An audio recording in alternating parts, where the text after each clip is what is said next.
के खाएको तिमीहरूले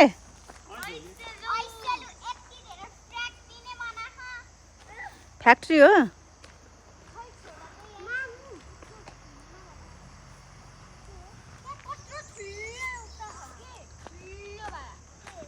अहिले त फ्याक्ट्री त छ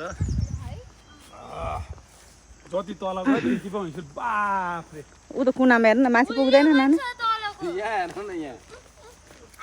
आमामा यहाँ पो रहेछ त ल टिपेर राख्नु लगेदेखि त कस्तो खानुहुन्थ्यो यहाँ आउनु न यहाँ माथि पो रहेछ त धेरै मलाई उता यहाँको टिप दिखो न मैले खाए हैन ऐसेलु कियान्सलाई मिठो पर्दो रहेछ छिकी नानीलाई चाहिँ मिठो परेन यहाँ उसमा जाला है कियान्सले खायो ल फर्स्ट बाइट खै हेरौँ खाएको ओ माई गड